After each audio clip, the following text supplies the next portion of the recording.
to live in a state of perpetual healing and miracles. A few of my sicknesses, ailments have included lost my sight twice, once at 11 years old and again at 28 years old. At the 28 years, this event was extremely more painful than as a child. And the doctor stated that they weren't sure whether I would get my sight back.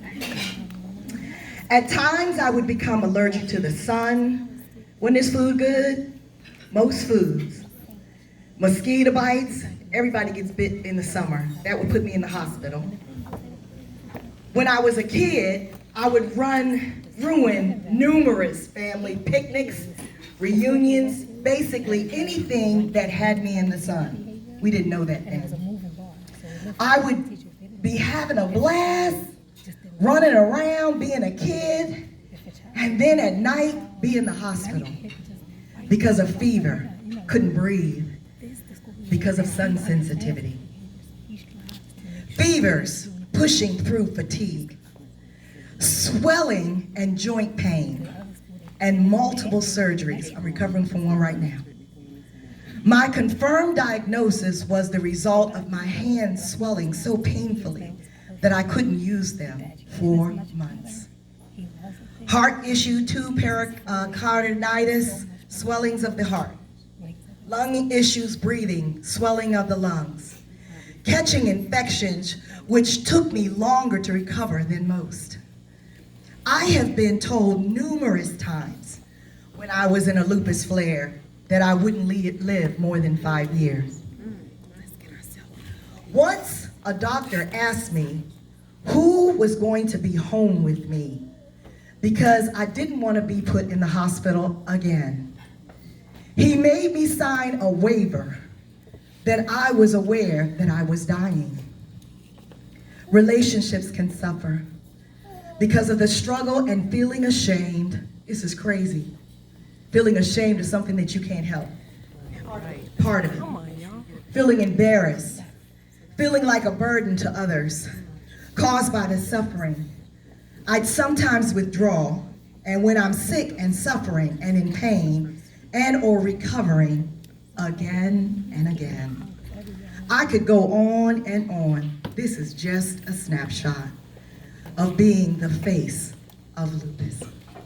Yet all of my journey has been the process and preparation for my life's calling and purpose. Yet in my weakness, he is made glorified. And he said unto me, my grace is sufficient for thee, for my strength is made perfect in weakness. Most gladly, therefore, would I rather glory in my infirmity than the power of Christ may rest upon me. And that's exactly what it did. My sisters are here, my best friend are here. Some things they know and some things that is new to them because I kept some things quiet. Thank you, Edgar. Lupus was responsible for my career choice. Me learning how to live better, more healthy, meaningful life. I cherish it and get excited about simple things. I am living my best life because I have accepted my God-given will as my life's course. When I'm doing well or after recovering from a limitation or flare, I tend to rush and try to do everything as quickly as possible before I get sick again. I even did this from a childhood, always trying to hurry up and live fully. This is actually can cause you to go back into a flare. As a result, and I challenge you, if I didn't talk about this, which I felt funny about, this took a lot. But me keeping this a secret hides the healing, the miracles that I've seen, the miracles that I've been a part of. That is what fuels my ministry, that fuels my calling, that fuels the hospital chaplaincy. I was in training. 29 years, I was diagnosed in 1990. And it is a privilege to have the healing miracles upon my life. What are you going to do with your struggle? Who's going to benefit from it? And I wear this mask because that's what we wear. And I said, I tried to pick the most beautiful mask there was. Because out of all of this, I'm beautifully marked. Thank you.